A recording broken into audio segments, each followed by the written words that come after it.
Mato Grosso e, ao lado do cacique Raoni, foi cobrado pela liderança indígena para que ele indique um sucessor. Vamos ver?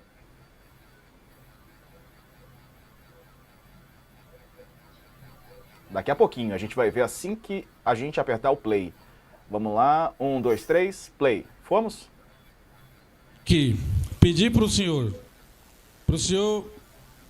pensar no seu próximo sucessor, que tem que ser o próximo presidente da República, para continuar com a forma do seu trabalho de proteger nós povos indígenas e nosso território, e apoiar nossos povos indígenas.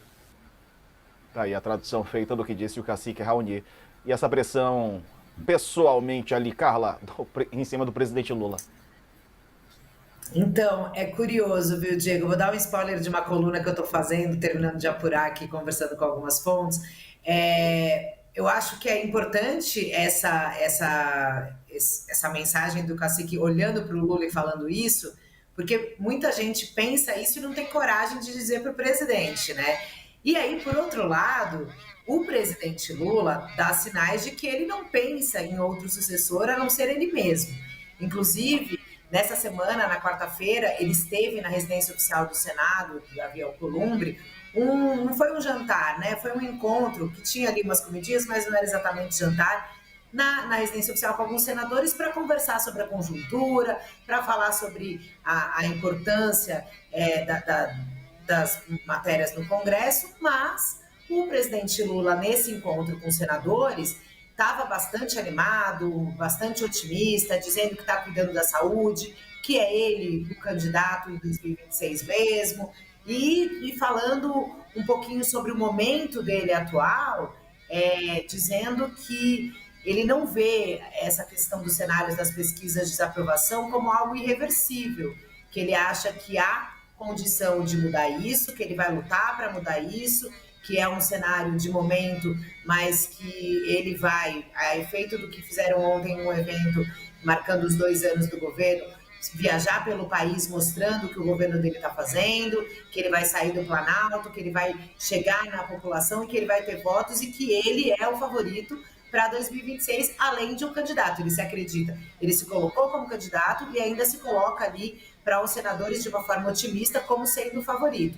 Eu acho que é uma cobrança legítima que se faz, repito, acho que é uma discussão que tem que ser feita, mas que hoje há dificuldades para se fazer, porque muita gente, se conversa com muitos aliados do presidente, e eles mesmos também falam, olha, é difícil ter essa pessoa, não conseguimos olhar essa pessoa, ainda precisamos vencer esse bolsonarismo que está aí espalhado pelo país, e só o Lula é capaz disso. Então, acho curioso, 2 dias depois do presidente a senadores dizer que ele se vê como um candidato e que ele está com saúde para isso, ele ser cobrado para que ele pense em outro nome. E você, Sakamoto? Olha, eu concordo com a Carla, né? A gente tem o Lula, né? Ninguém chega para quando a gente foi entrevistar o Lula no ano passado, Carla e eu, a gente perguntou pro Lula, quem do seu ciclo de amizades tem coragem de dizer pro senhor e falar o senhor tá errado, o senhor não deveria fazer isso? Ele não respondeu. Ele falou sobre a solidão do poder, mas ele não respondeu.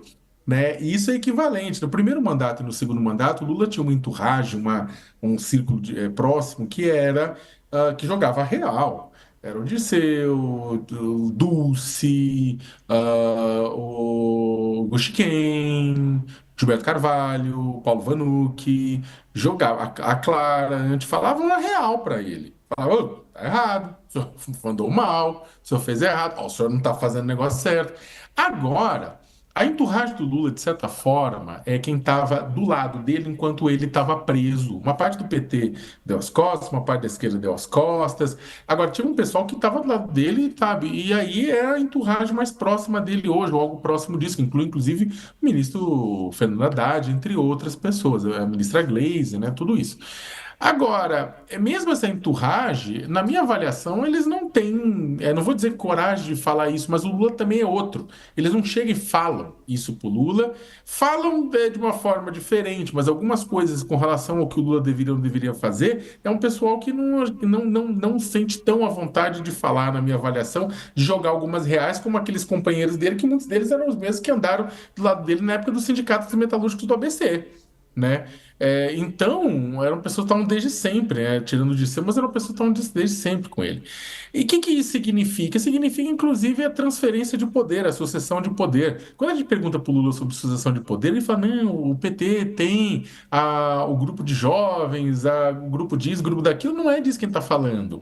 É quando é que ele vai formar um sucessor. E é claro que, sobre qualquer ótica, o principal sucessor de Lula hoje atende pelo nome de Fernando Haddad.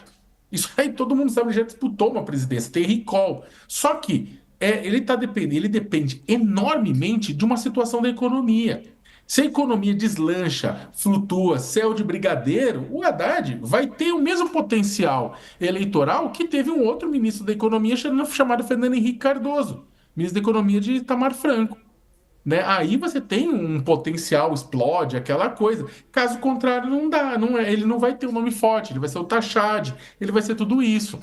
Então, o futuro do Haddad depende especificamente, o futuro do Lula, inclusive, apontar o Haddad, eu não tenho dúvida nenhuma que se em abril de 2026 o Lula tiver com uma popularidade gigantesca, o Lula pode indicar o Haddad como ele indicou a Dilma. A questão é que se não tiver, faz o quê? Se o Lula não tiver com saúde, o pessoal vai empurrar o Lula mesmo por causa da polarização. Vai empurrar o Lula, vai o Lula, porque o outro nome é do Bolsonaro ou indicado pelo Bolsonaro. E se não for Haddad, seria quem? É só para terminar, eu tô me enrolando um pouquinho, mas se não for, seria quem? Você sabe que normalmente, eu tô até aqui em Brasília também hoje, teve duas pessoas que me fizeram a mesma pergunta em dois lugares diferentes, né? Do tipo, o Flávio Dino não vai se desincompatibilizar para tentar a presidência? O nome do Dino ainda tem recall, mesmo com ele no STF, mesmo que com ele não dando sinais de indicação de que ele vai sair de lá tão cedo. E não é a primeira vez, vira e mexe, pessoas que não estão falando pessoas, falando transeuntes, estão falando pessoas da República, falando: ó, Sakamoto, você que tem contatos e tal, o Dino vai sair para a presidência, o Dino pode ser o nome da presidência, e aí é isso. Só que o Dino não vai sair tão cedo, o PT não tem nem entrada para o PT isso, né, o nome dele. Ainda há uma grande dúvida, um grande vazio. E com isso, nesse vazio, vai o Lula mesmo, por enquanto. Ok, intervalo rápido, na volta a gente te atualiza de mais notícias da sexta-feira. Até já. Seguimos aqui um pouco mais. Ô, Carla, no YouTube, e o Dino, hein? Será que sai do Supremo? É uma coisa difícil de acontecer, né? Tendo em vista o histórico. Porém, não dá para descartar. O que é isso, Carla, que tá rolando aí? Estão capinando aí o entorno do UOL? Não, eu não queria falar sobre isso, Diego. Não é legal. É um problema no meu computador aqui que tá difícil.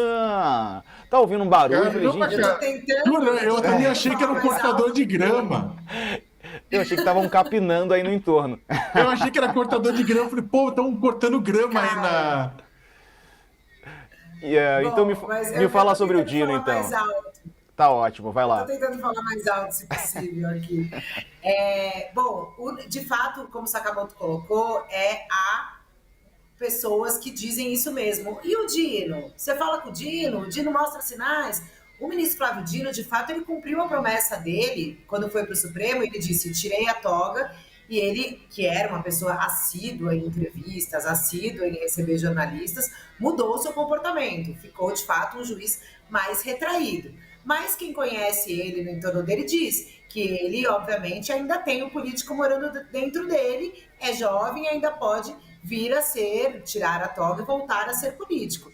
E é um nome, de fato, lembrado ali como alguém que tem esse potencial, digamos assim, de capitanear a esquerda, foi governador do Maranhão, bem avaliado, na época do Ministério da Justiça, que tinha uma imagem, né, combativa, que falava muito bem, ele tem um poder da retórica importante. Então, assim, é de fato um nome que hoje está, digamos assim, preso à toga, né, e não dá sinais mesmo de que sairia assim antes do STF, mas vira e mexe, como disse o Saca, tem gente que fala, e o Dino? Então é aquela coisa, né? Às vezes quando a fumacinha aparece ou quando dão muita ideia, pode acabar virando verdade diante de um quadro de tanta escassez de nomes na esquerda. Isso é realmente... Eu apostaria, se tivesse 10 fichas, né, dá para apostar assim, uma meia ficha ali de que Dino ainda pode figurar como um presidenciável. Sakamoto, os nomes que aparecem rapidinho aqui, tipo, Haddad, o Rui Costa, aparece também o nome dele, Gleisi Hoffmann, né? Não? Não tô te ouvindo. Tá fechado. Desculpa. O primeiro-ministro Rui Costa tem. Bem, não que ele não queira, né? Mas a chance dele é muito baixa, na verdade, né? Você tem nome, os nomes, por exemplo, o nome do Haddad é um nome mais nacional, um nome mais com recall, assim. É um nome difícil por causa da Tem situação o econômica. Camilo, Mas né? Camilo o Santana. nome do Haddad está atrelado ao futuro econômico do país, mas até aí a eleição do Lula também está atrelada ao feijão e ao arroz, né? Vamos voltar aqui. Pessoal, vamos em frente. Tratar de outros assuntos da sexta-feira.